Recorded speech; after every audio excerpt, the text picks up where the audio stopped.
네, 안녕하세요. 고래사냥 출발합니다. 저는 진행의 김은성입니다.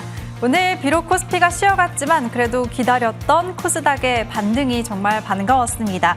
앞으로 이런 탄력을 이어갈 수 있을지 기대가 되는데 고공행진하는 환율이 참 부담스러운데요. 자세한 마감가 저랑 같이 체크해 보시죠. 오늘 코스피는 외국인의 대규모 매도세에 크게 흔들렸습니다. 미국과 이란의 협상이 지금 난항을 겪으면서 국제유가가 올랐고 미국의 금리 부담도 영향으로 작용을 했는데요. 최근에 급등했었던 반도체 대형주 위주로 차익 실현 매물이 많이 나오면서 오늘 코스피 지수는 장중 한때 2.5% 급락세를 보이기도 했습니다. 낙폭 살짝 줄이기는 했지만 그래도 오늘 하락하면서 4거래일 만에 쉬어가는 흐름 나왔습니다. 코스닥도 한번 살펴볼게요. 반대로 코스피가 주춤하자 코스닥으로 그리고 반도체 대형주들이 쉬어가자 반도체 중소형주 단으로 매수세가 좀 유입이 되면서 오늘 코스닥은 무려 6거래일 만에 반등에 성공을 해줬습니다. 종목들 살펴보기 전에 오늘 주가 흐름 보시면 2.31% 급등을 하면서 1,049원의 종가를 형성했고요.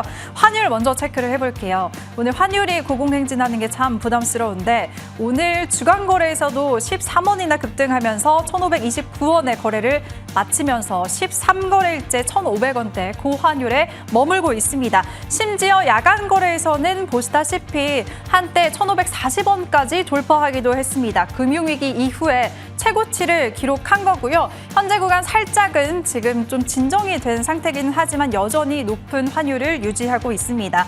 중동 불확실성이 크게 작용하고 있다는 분석이 나오고 있는데 앞으로도 환율 추이 실시간으로 잘 체크해 보셔야겠습니다. 네, 수급 상황도 체크해 보시죠.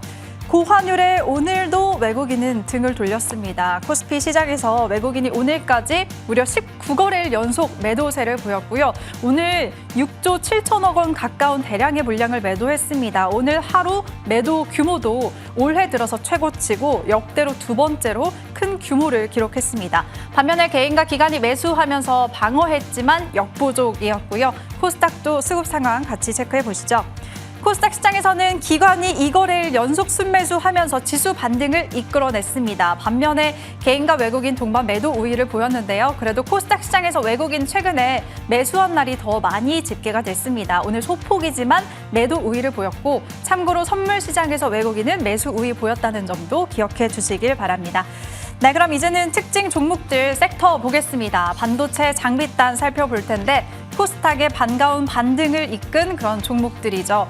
IT 투톱이 오늘 2%씩 조정을 받으면서 쉬어가다 보니까 이런 소부장단의 매수세가 유입이 됐습니다. 장비단 종목들 살펴보시면 보시다시피 상한가 종목도 굉장히 많이 나왔고요. 우리 방송에서 익숙한 종목입니다. 주성 엔지니어링, HNX, 정주성 잠시 후에 종목 AS도 받아볼게요. 함께 하신 분들 집중해 주시길 바랍니다. 네, 로봇주까지 확인해 보시죠. 젠슨항 CEO가 긍정적인 발언 언급하면서 더 주목을 받고 있습니다. 내일 젠슨항 CEO의 입국이 예정되어 있는데 오늘 그걸 앞두고 일부 차익 매물이 나온 종목들도 굉장히 많았습니다. 대신에 그동안 쉬어갔다가 바닥권에서 오랜만에 움직인 종목들도 많이 체크가 됐는데요. 사이맥스, 제우스 같은 종목들이 오랫동안 쉬어가다가 오늘 살짝 고개를 든 그런 모습들이 포착이 됐습니다. 이 안에서는 마음 AI가 가장 크게 올랐네요. 네, 이렇게 오늘도 여전히 복잡한 시장 속에서 전략 챙기기 어려우실 텐데요. 지금부터 1시간 동안만 집중해 주시기 바랍니다. 고래사냥 힘차게 출발합니다.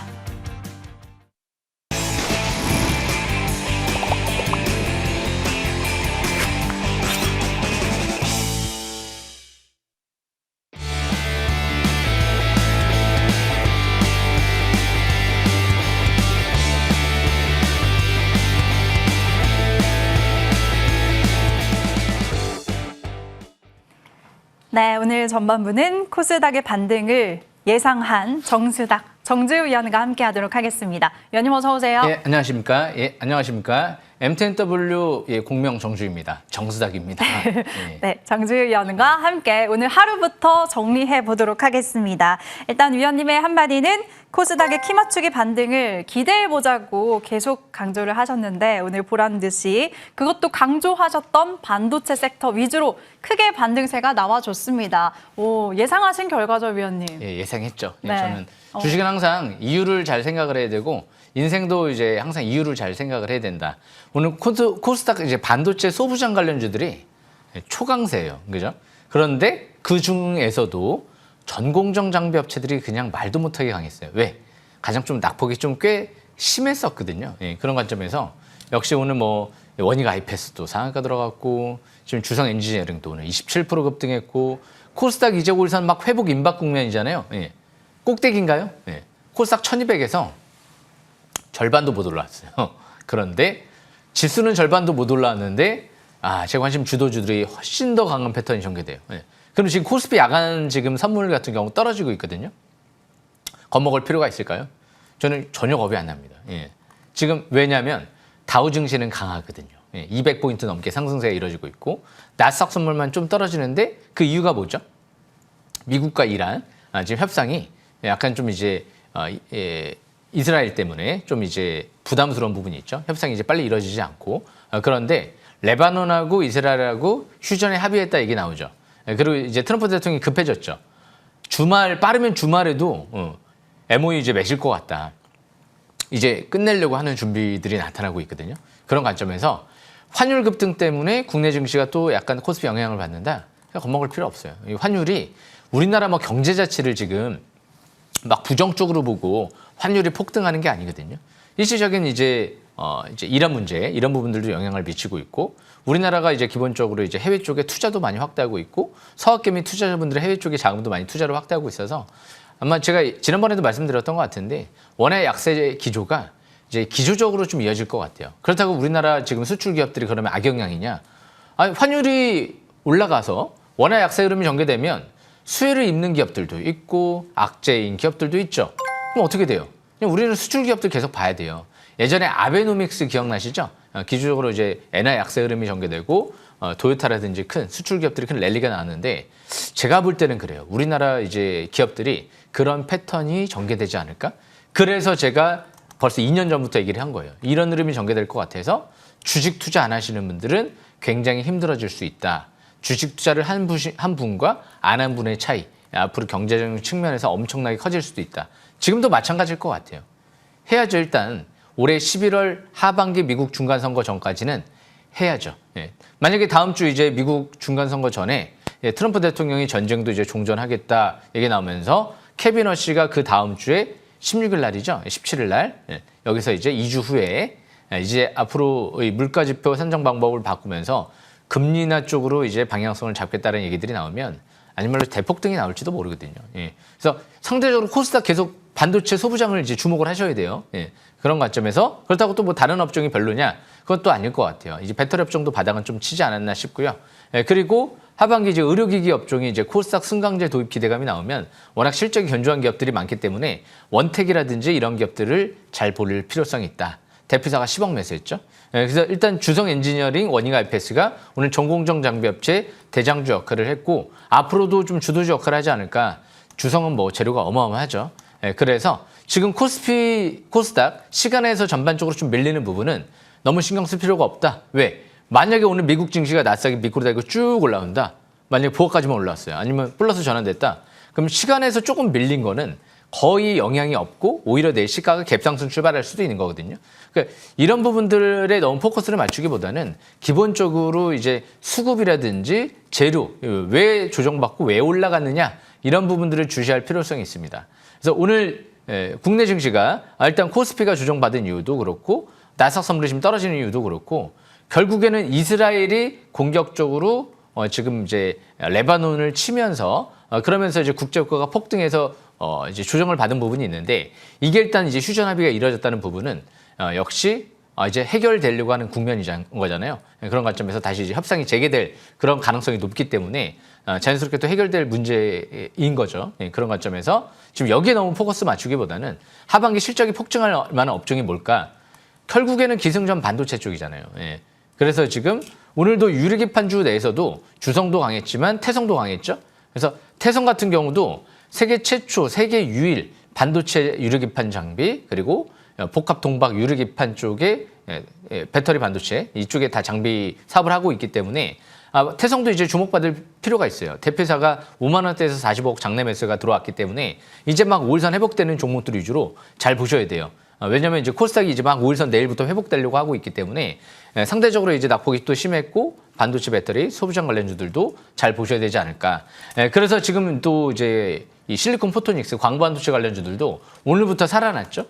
그래서 성호전자도 장중에 20% 급등, 아직 안 끝났죠. 대표이사 최대 주주가 수십억 장남에서 들어왔고요.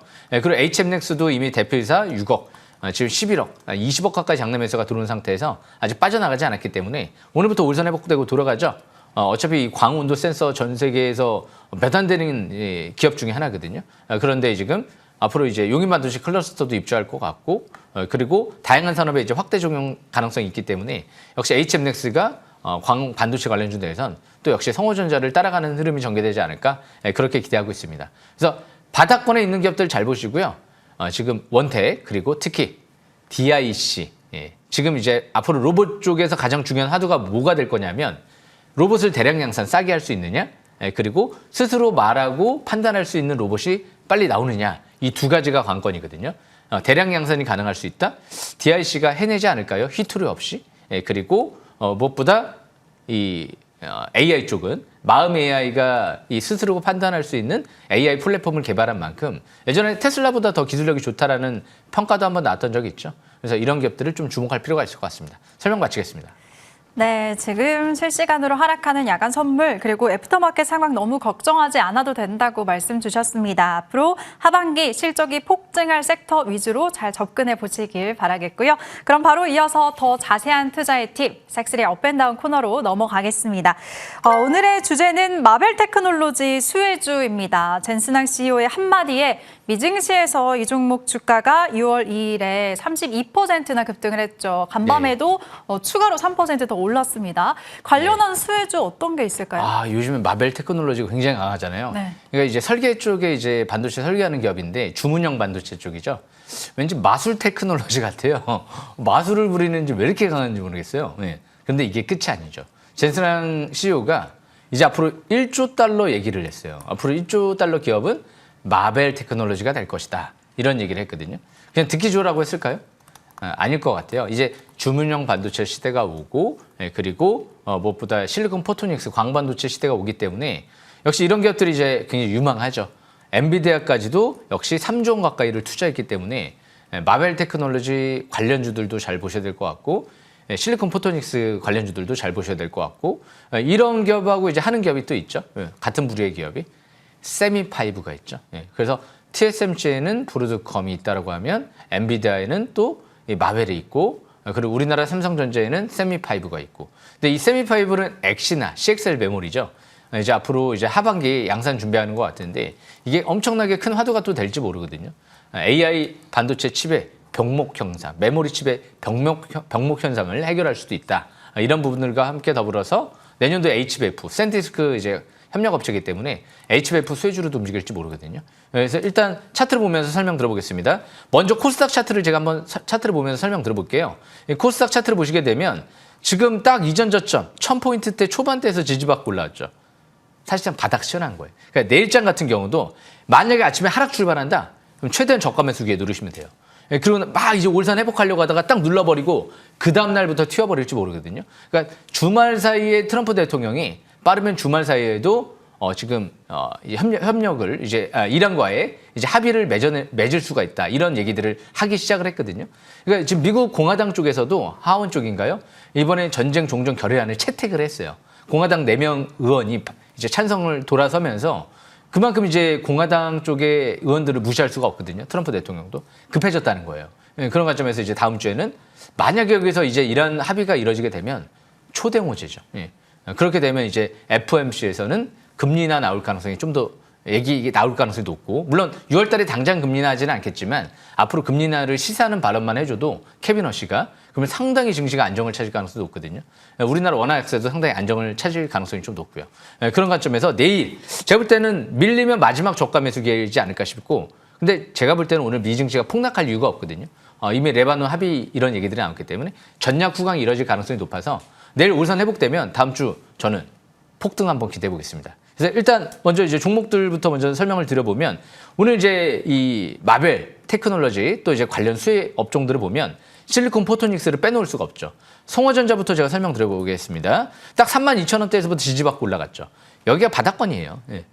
최대주가 여기까지 수십억 장내 매수에 들어왔고 그리고 단기 저항권이 제가 56,000원, 59,000원 요 사이라 그랬죠. 오늘 딱 거기서 저항받고 밀렸죠. 하지만 이게 상투 신호일까요? 아니 3일째 급등하니까 종고점 부근에서 이제 물량 나온 거지 이게 오늘 약세형 음봉이 아니잖아요. 강세형 일봉.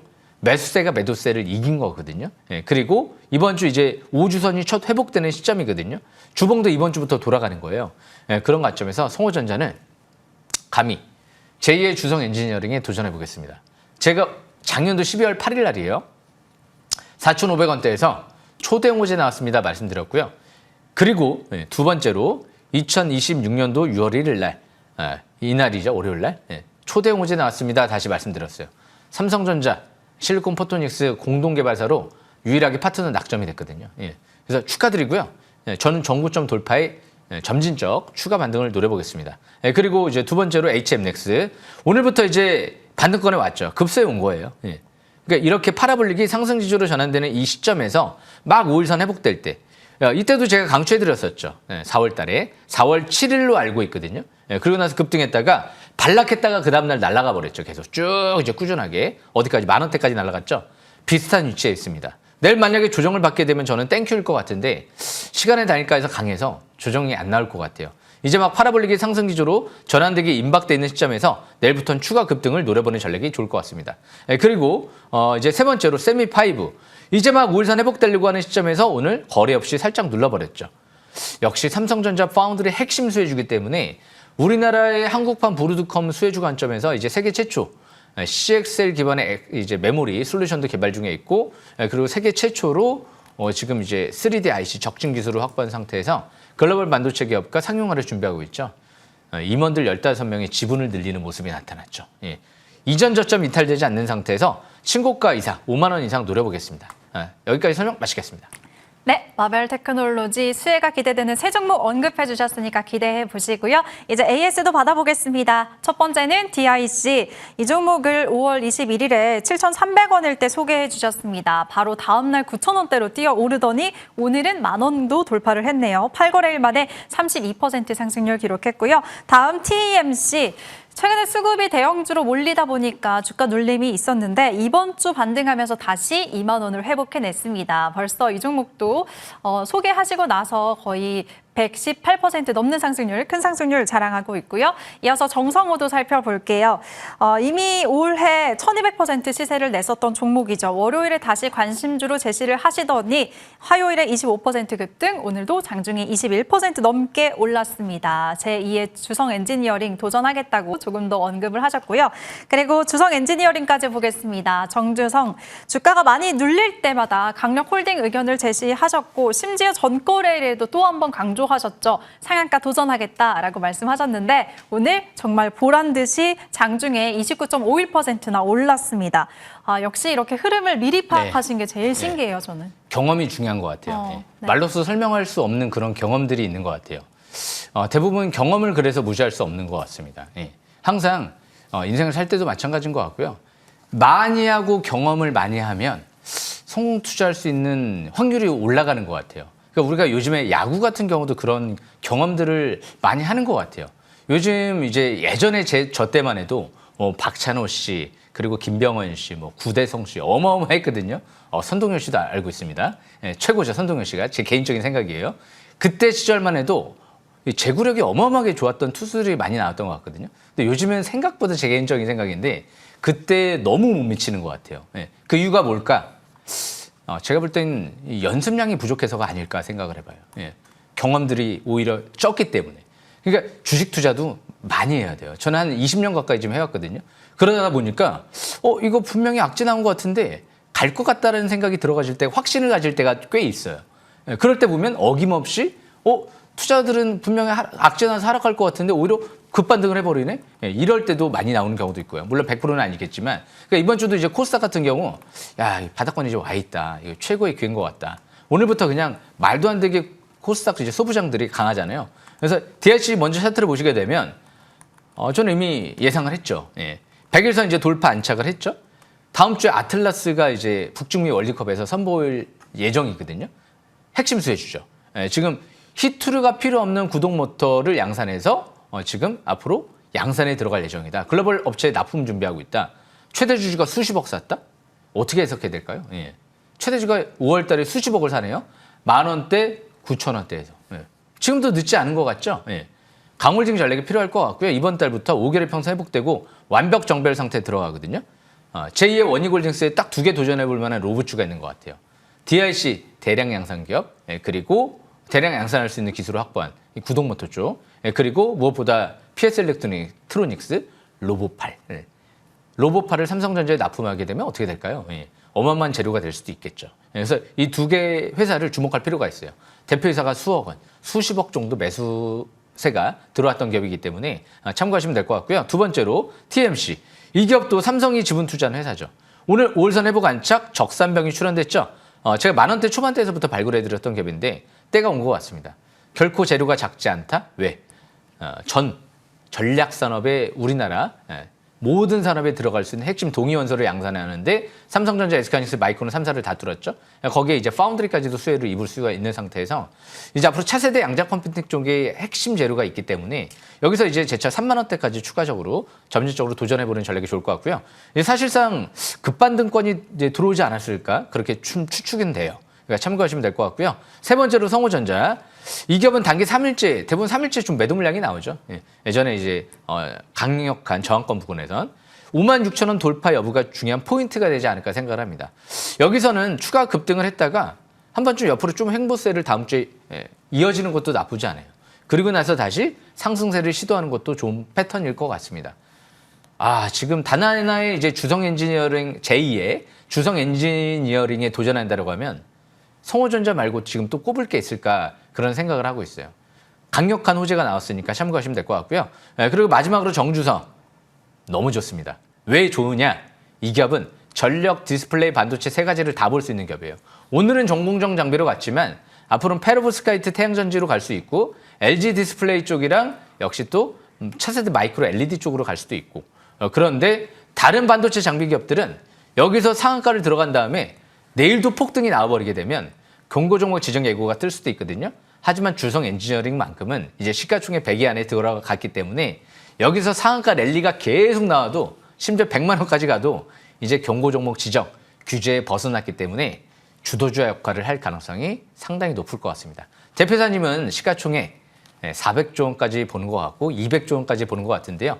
저는 일단은 그래도 보수적으로 최소한 60만 원 이상 그리고 100만 원까지는 한번 도전해 보겠습니다. 설명 마치겠습니다.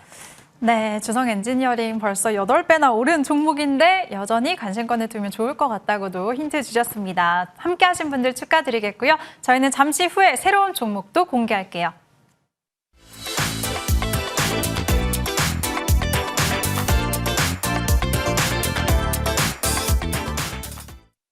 네, 오늘의 첫 번째 유망주는 어떤 걸까요, 위원님? 태성을 좀 보려고요. 무엇보다 이 태성 같은 경우가 제가 2만 원대에서 발굴해드렸던 기업이잖아요.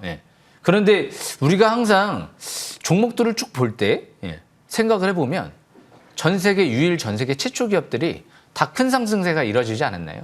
그리고 대표사가 결국에는 수십억, 수억 원, 대량 매집 들어온 기업들이 다 큰 상승세가 이뤄지고 그리고 지수 때문에 조정을 받아도 다시 가지 않았을까요? 그리고 다시 가지 않을까요? 합리적으로 추측을 해볼 수가 있겠죠. 왜냐하면 이 회사를 가장 잘하는 세력들은 최대주주 대표이사 말고 더 잘 아는 세력들이 있을까요? 물론 부실주 관점에 있는 기업들은 신뢰하지 못하는 기업들도 있어요. 하지만 이 태성 같은 경우는 이제 업계 배터리 이제 소재 장비 쪽은 독보적이고요. 1,000억 증설을 냈고 그리고 나서 이미 75억 가까이 장내 매수가 들어오고 아직 빠져나가지 않았거든요. 유리기판 장비도 애칭 장비도 전 세계 유일해요. 국내 유일하고요. 그리고 이 복합동박 배터리 소재 장비 쪽도 전 세계에서 사실상 유일한 독보적인 기술력을 확보한 상태에서 이제 전 세계 모든 배터리사 사실상 CATL, BYD, 우리나라 고려아연 그리고 국내 배터리 3사 다 지금 협력을 진행하고 있기 때문에 이런 기업들이 이제 배터리 유리기판 쪽의 장비로 같이 엮이면 대장주 역할을 하지 않을까. 다시 또 때가 온 것 같습니다. 차트를 보겠습니다. 대표사가 5만 원대에서 45억 장내 매수했죠. 희한하게 5만 원대에서 계속 지지를 받고 움직이네요. 지금도 5만 원대에서 딱 지지받고 오늘부터 울산 회복했죠. 사실상 차트상 매수 이제 급소인 것 같아요.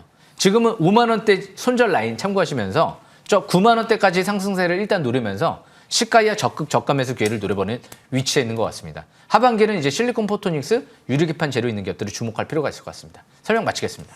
네, 첫 번째 종목은 태성이었습니다. 차트 흐름 잘 봐주셨는데 5만 원 손절 라인 체크해 주셨고요. 두 번째 유망주는 어떤 걸까요? 예, 다시 또 때가 온 것 같아요. HMX. 이 기업도 대표이사가 6억 장내 매수, 최대주가 11억, 총 한 17억 가까이 장내 매수가 들어온 기업이거든요.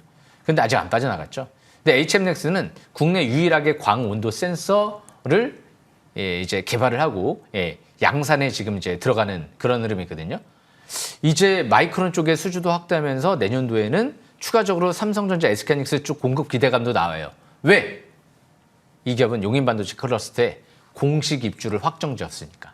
거기 마이크론에 공급하려고 공식 입주를 확정지었을까요? 아니겠죠. 이 온도 센서라는 게 꼭 반도체만 들어가지는 않을지도 몰라요. 이제 우리가 앞으로 AI 하면 이제 앞으로 뭐 AI 팩토리부터 해서 뭐 철강, 뭐 조선 이런 데 다 다양하게 쓸 가능성이 높거든요. 온도도 센서도 이제 측정을 잘 해야 되기 때문에. 근데 이 광온도 센서는 국내 이견 말고는 없단 말이에요. 그래서 광반도체 핵심 수혜주가 될지 모르죠. 그래서 대표이사가 아직도 안 팔고 나간 것 같습니다. 차트를 보겠습니다. 차트를 보시게 되면 지금 3,600원대에서 강력하게 지지를 받고 올랐죠. 이 박스권 상단과 하단 라인이 분명해요. 그래서 3,600원 딱 손절 라인으로 잡고 내일 시가야 적극 저가 매수 기회를 노리면서 재차 이전 고점 최소한 8,000원대까지 도전해보는 전략이 좋지 않을까 생각을 합니다. 하반기 실리콘 포토닉스 그리고 특히 유리기판 이쪽을 주목하시면서 전력까지도 계속 집중하셔야 될 것 같습니다. 오늘 저녁 7시 반에 지금 온라인 공개 방송 진행하니까요. MTNW 5년 연속 대상 방송 바로 입장하시면 될 것 같습니다. 네, 참여 방법 소개해드릴게요. 포털 검색창에 고래사냥이라고만 검색하시면 화면처럼 홈페이지 들어오실 수가 있습니다. 아래 빨간 버튼 클릭하시면 입장하실 수가 있으니까요. 7시 30분 꼭 참고하세요. 위원님은 여기서 먼저 보내드리겠습니다. 예, 고생하셨습니다. 감사합니다. 예, 감사합니다. 예.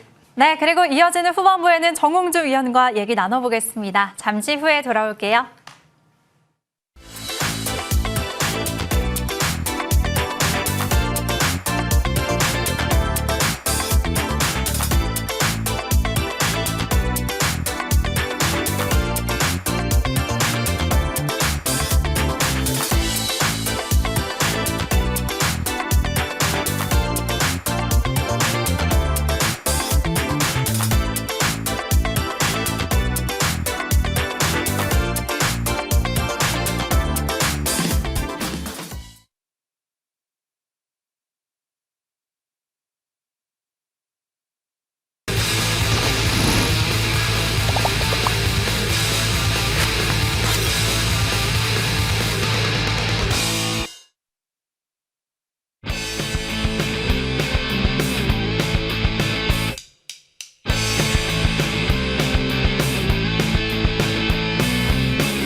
네, 우리 시장의 후반부 분위기 먼저 체크를 해보도록 하겠습니다. 현재 구간 나스닥 선물 시장도 1% 넘게 크게 밀리고 있고요. 시총 상위 종목들 브로드컴의 급락이 지금 시장의 화두입니다. 시장 기대치를 밑도는 매출 추정치 발표하면서 지금 프리마켓에서도 12%대 급락세를 보여주고 있습니다. 반도체 AI 관련주에 악영향을 지금 미치고 있죠. 삼전 닉스도 오늘 마감 기준으로는 나란히 2% 조정으로 마감을 지었는데 현재 구간 보시다시피 낙폭을 크게 키우고 있습니다. 각각 4%, 5% 넘는 급락세 보여주고 있고요.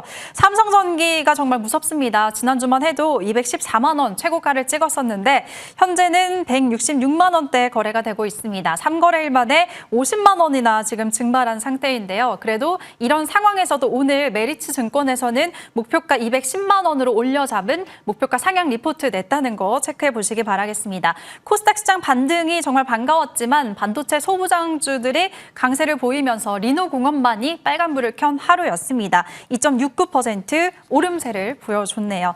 하락률이 크게 몰리고 있는 종목들도 잠깐 보시면 지난주 금요일부터 급등했었던 젠스낭 CEO 방한 관련주들 오늘 일제히 좀 차익 매물이 많이 출회가 되고 있는데요. LG전자도 오늘 10%대 16% 급락으로 마감 지었는데 지금도 낙폭이 점점 더 커지고 있습니다. NC도 그렇고 뭐 SK텔레콤이라든지 로봇 관련주 오늘 오늘 여기에는 없는데 네이버, 두산 로보틱스에 대해서 잠시 후에 AS 받아볼 테니까요. 기대해 주시기 바랍니다.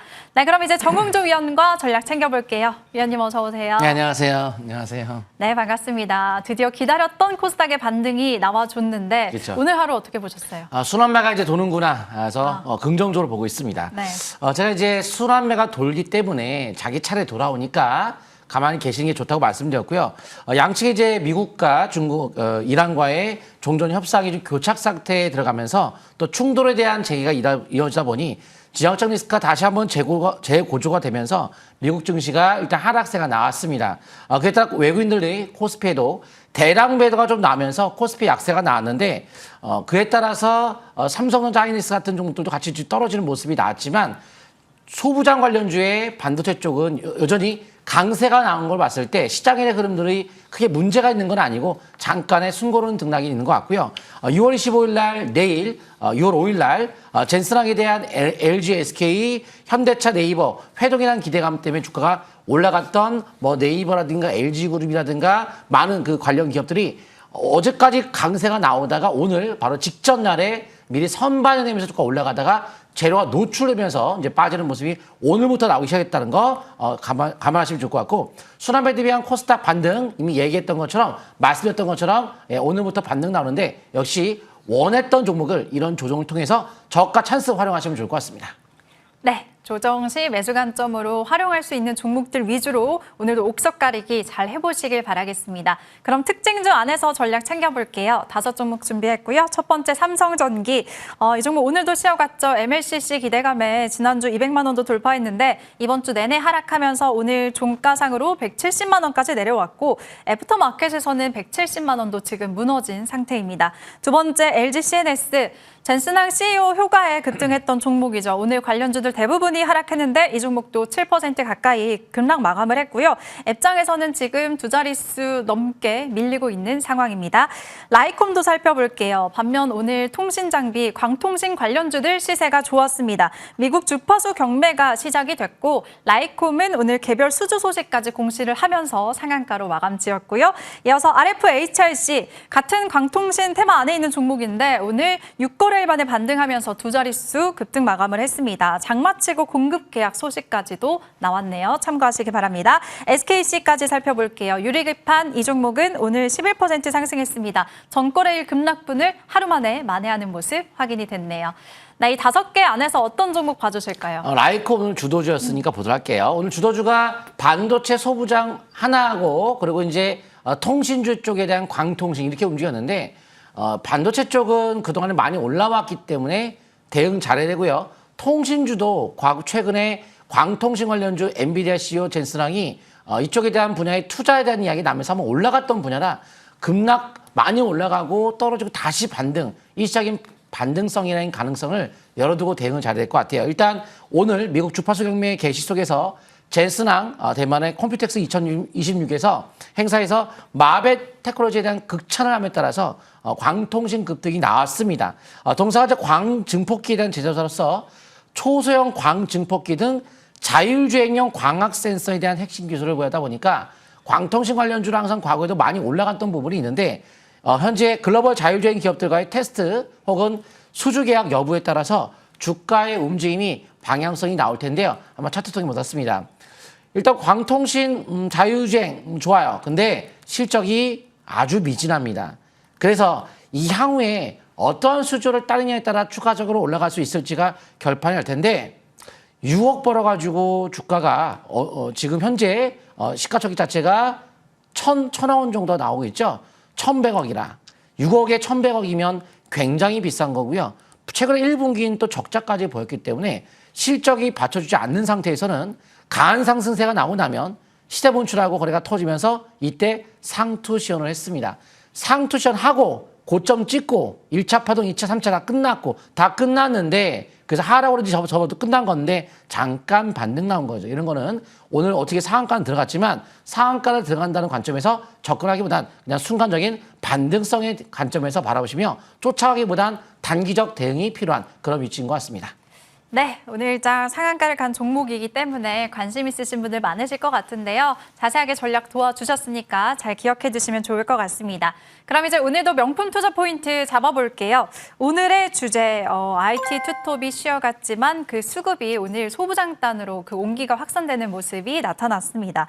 관련주들 오늘 시세가 굉장히 좋았어요. 상한가도 여러 종목이나 나오고 전략 어떻게 챙겨볼까요?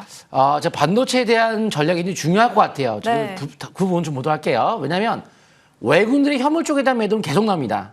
지금 코스피 쪽에 대한 한 달 누적 외국인들 매도가 계속 나오면서 환율이 고환율이에요. 솔직히 이 조합은 문제가 있는 거거든요. 근데 이제 삼성전자 하이닉스가 워낙 저평가니까 더 올라갈 수 있다고 보지만 기준점을 잡고 안 하면 나중에 갑자기 순간 뭔가 바뀔지는 모르는 거죠. 뭐 컨센서스야 바뀔 수도 있는 거니까. 원래 이제 AI 반도체에 대한 수요 폭주는 맞지만 너도 나도 얘가 먼저 선점하니까 모자랄까 나도 해가지고 이 컨센서스가 올라가는 게 같지만 바뀔 수도 있는 거니까 기준점을 잘 잡고 매매를 하셔야 될 것 같은데요. 먼저 제가 유진테크부터 했습니다. SK하이닉스가 5년 내에 웨이퍼 생산 능력을 2배로 늘린다 해가지고 증설 기대감 때문에 올라갔습니다. 근데 유진테크도 오늘 상한가 체험했는데요. 2배 늘린다 하다 보니까 주가는 올라갔어요. 뭐 솔직히 뭐 컨센서스 자체는 20대 초반이다 보니까 나쁘진 않아요. 가격적으로 아주 높은 편은 아닙니다. 하지만 일단 저평가 속에서는 많이 이제 10대 초중반까지는 후반까지 10%가 10을 다 넘어갔기 20대이기 때문에 아주 싸다라고 볼 수는 없고요. 현재 5개월선 매매 계속 흐름을 타는 것을 유하나 신규 접근한다면 5개월선 매매가 대응이 필요해요. 예를 들어서 이게 계속 올라간 것 같지만 한번 이렇게 강세 나고 나서 붕괴되고 나면 한 달, 2달, 3달 동안 거의 안 갔어요. 그리고 한번 또 올라가고 나면 한 달, 2달, 3달 동안 안 간 겁니다. 그러니까 순간적인 어떤 그 위치 왔을 때 빠바방 가고 또 3달 못 가고 빠바방 가고 못 가고 이런 형태라 계속 보유한다고 뭔가 계속 가는 느낌을 받으시면 안 되는 겁니다. 그래서 현재 다시 한번 올라가는 모습인데 22선에 대한 대응이 필요할 것 같고 다음 종목은 바로 이제 테스까지 볼게요. 테스 보시게 되면 역시나 이제 가격적으로 퍼가 낮아요. 상대적으로 퍼가 10대 초반이니까 차라리 매매를 하신다면 테스가 좀 더 나을 것 같다는 생각이 들고요. 역시나 한번 일주일 정도 올라가면 한 달 못 가고 한 3달 올라가면 또 한 달, 2달 못 가다가 빠바방 또 한 달 못 가다가 빠바방 하고 또 한 달. 그래서 이게 뭔가 계속 가는 것 같지만 그렇진 않아요. 그래서 22선에 대한 대응은 필요하고 계속 상승을 이어간다는 생각으로 장기하다가 한 달, 2달, 3달 동안 못 가면 되게 답답함을 느낄 수 있기 때문에 대응이 일단 필요할 것 같고 마지막 워닝 IPS 볼 텐데요. 이 종목 역시 추세가 한번 깨지고 나면 또 한 달, 2달에 가깝게 못 가고 있는 겁니다. 요새 반도체가 계속 올라간 것 같죠? 아니에요. 2달 동안 못 갔습니다. 그리고 한번 올라가면 탄력적으로 상승폭이 늘기보단 거의 횡보 등락을 좀 보였죠. 그래서 너무 길게 한다고 해서 계속 돈을 버는 것이 아닌 뭐 장기로 한다면 월봉 보고 5개서 매매를 한다면 뭐 많이 올라가는 것 같는데 결과적으로 봤을 때 많이 올라갔지만 그 순간 어느 정도 상승 바디가 나오고 나서 팔지 않았을 경우에 굉장히 지루할 수 있다는 점. 지금 5개월선 매매 굉장히 기준선을 절대적으로 필요하고요.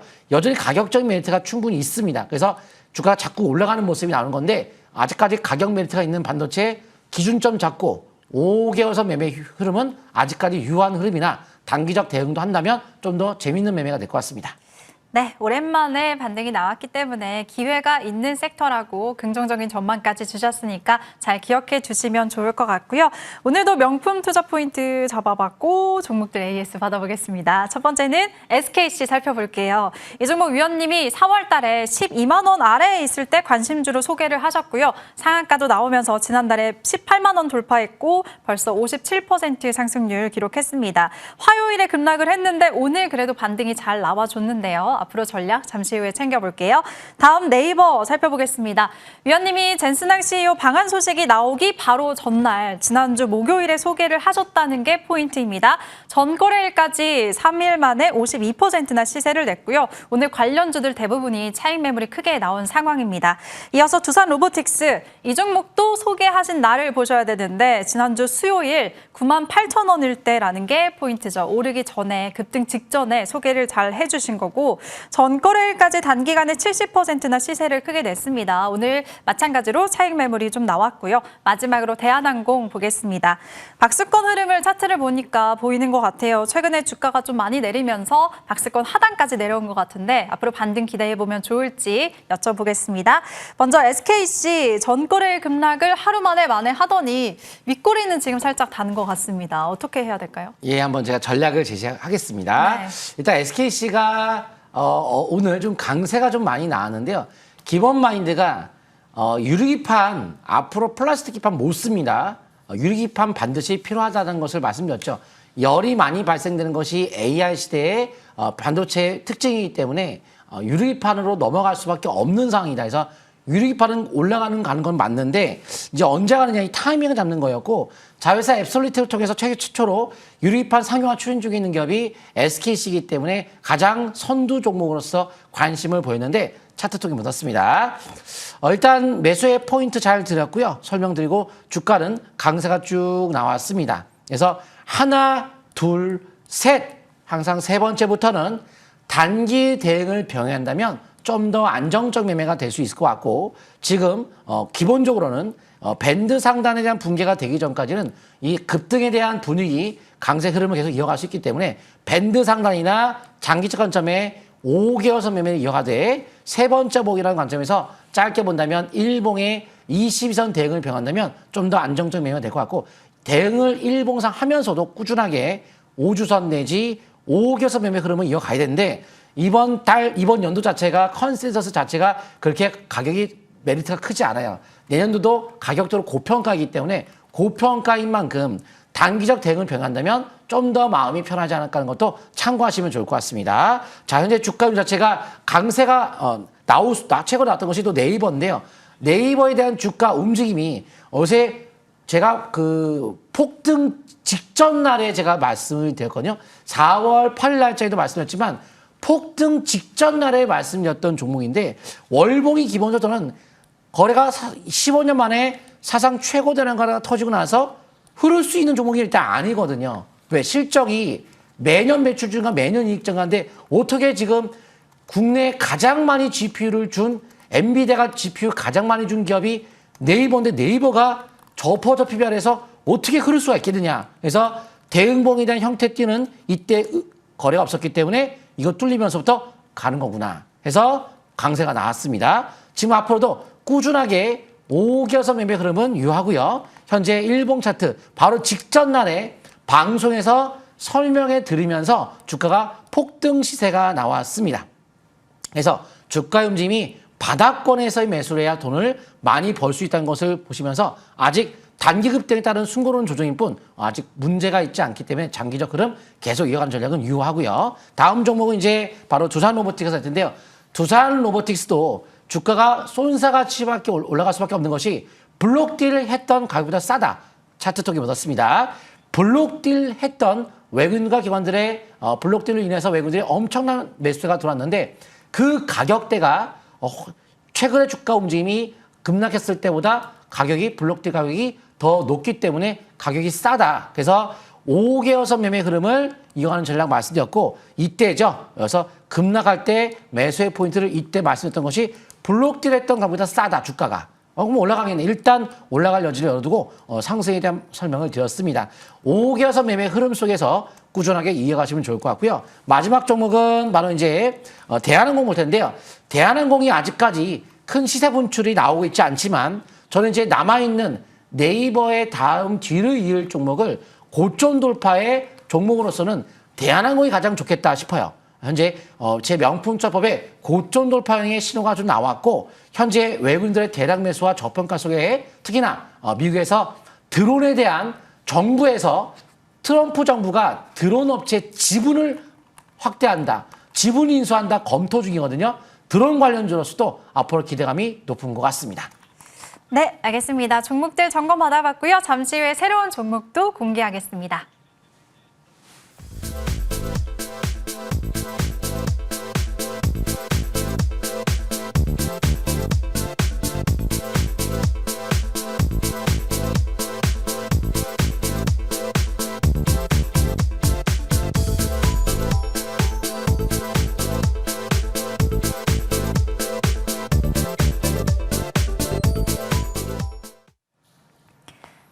오늘의 고래 종목은 위원님이 무인기와 드론 테마 안에서 잡아주신다고 합니다. 위원님이 조금 전에도 미국 정부의 그런 그렇죠. 투자 모멘텀 잡아주셨는데 전략 어떻게 챙겨보면 좋을까요? 드론주는 기본적으로 모든 나라가 앞으로 추구하는 사람이니까 고성장으로 봐야 될 것 같은데요. 특징을 모두 하겠습니다. 그중에서 미국 정부에서 요새 트럼프가 어떤 업체들 이렇게 칭찬할 때마다 특히나 최근에 델 업체를 극찬하면서 델 주가가 폭등했거든요. 요새 드론 쪽에 대한 이야기가 많이 나면서 지분 투자 검토 중이라 합니다. 그래서 저가형 드론 기업에 자금 지원도 추진한다고 하는데 바로 트럼프 장관 업체가 트럼프 장관도 이 드론 업체를 좀 사업을 하고 있는 만큼 앞으로 드론 산업은 트럼프의 일가의 사업이다 보니까 그쪽에 대한 투자는 더욱더 이루어질 것 같습니다. 네, 알겠습니다. 미국 정부 모멘텀이라면 정말 기대가 되는데 그 안에서 유망주 어떤 게 있을까요? 네, 한진칼 모두 하겠습니다. 한진칼 보시게 되면 실제 관련주에서 대한항공이 자회사잖아요. 모회사는 한진칼이고 그래서 대한항공이 실제 저퍼 PBR이고 외국인들 대량 매수했기 때문에 대한항공에 대한 그 관련성이 좀 더 깊다. 한진칼도 같은 관련성은 있지만 자회사 대한항공의 호실적과 아시아나항공에 대한 인수합병에 대한 완료 단계 진입과 함께 초대형 국적 항공지주회사로서의 모멘텀을 갖고 있는데 자회사 대한항공에 대한 주가가 움직이는 종목이에요. 그래서 대한항공에 대한 배당 유익과 지분 가치 전적으로 연동된다는 것을 특징으로 이해하시면 좋을 것 같고 대한항공 항공우주에 대한 매출 87% 급증하면서 요새 무인기 새 성장축으로 가닥을 잡고 있고요. 마 0.6으로 비행하는 AI 무인기에 대한 국산화하는 것이 핵심이거든요. 그래서 앞으로 무인기 드론 쪽에 대한 관련성을 띠는 것이 자회사 대한항공만큼 한진칼 쪽도 관련성을 띠고 움직이는 상황인데 항공우주 힘주는 대한항공 드론 기업에 대한 지분을 사고 있다. 또한 대한항공 군짓드론에 대한 전문기업 파블로항공에 대한 전략적 투자. 해서 앞으로 드론 쪽에 대한 투자 공식이 대한항공이다 보니까 한진칼도 거기에 맞춰서 영향권에 있는 것 같습니다. 하지만 한진칼은 밸류에이션이 가격적으로 부담스럽습니다. 고평가에 놓여 있는 거고요. 삼자 배정이 가격이 싸면 투자할 만한 가치가 있는데 78,000원 정도로 삼자 배정이 나왔기 때문에 현재 12만 원 비싸죠. 그래서 한진칼은 비싸고 대한항공은 저평가고 그리고 호방건설에 대한 지분 매입과 경영권에 대한 분쟁 프리미엄과 아시아나항공 인수에 대한 기대감 때문에 주가가 좀 선반영돼서 주가가 올라간 부분이 있는데 지금 제가 항상 이 고래 사용 시간에 설명드려가지고 내일 사시라는 게 아니에요. 지금 넥슨 시장에서 뭘 매수하라는 거니까 아닙니다. 차트 쪽에 못 왔습니다. 바로 막 매수하시면 안 되는 거예요. 제가 설명드렸잖아요. 대한항공이 저평가고 얘는 고평가고 구분을 이제 설명의 정보를 전달하는 것뿐이기 때문에 무조건 막 사시면 안 되고요. 지금 차트상 보시게 되면 자 신고가를 가고 있는 과정에 바로 신고가의 거래가 늘었던 대항공의 몸통이를 깼죠. 근데 깰 때 이 거래량이 이 다음 거래량이 어떻습니까?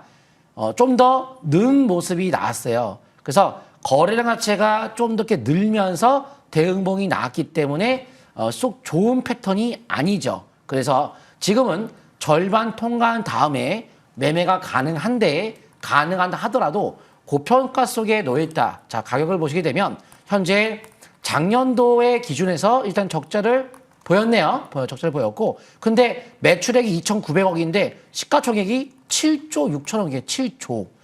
7조 원에 해당되는 경우 매출이 2,900, 이익은 적자. 그래서 가격적 멘트가 떨어진 만큼 현 시점에서는 일봉상 단기적으로 올라온 모습이 나왔지만 현재 급락에 따른 일시적 반등 형태를 보인 만큼 5위선에 대한 기준 갖고 단기적 상승 가능성이 있을 수 있어요. 하지만 대응하는 기준을 명확하게 잡는 건 좋을 것 같습니다. 오늘 22시에 공개방송 오시게 되면 제가 좀 더 자세한 설명을 드려서 명품 수업이 무엇인지 알려드리도록 하겠습니다. 네, 알겠습니다. 오늘의 고래 종목 한진칼 관심권에 두시고 잘 지켜보시길 바라겠습니다. 지금 현재 구간 브로드컴 실적 여파로 브로드컴이 급락하면서 나스닥 선물 지수도 1% 넘게 빠지고 있고요. 환율이 지금 야간 거래에서 1,540원 돌파한 것도 지금 애프터마켓에서 우리 대형주들 하방 압력을 가하고 있습니다. 특히 내일은 젠슨항 CEO가 우리나라 방한하죠. 8일까지 그런 관련 일정 잘 체크하시길 바라겠습니다. 저희가 준비한 소식 여기까지고요. 인사드릴게요. 시청해주신 여러분 고맙습니다.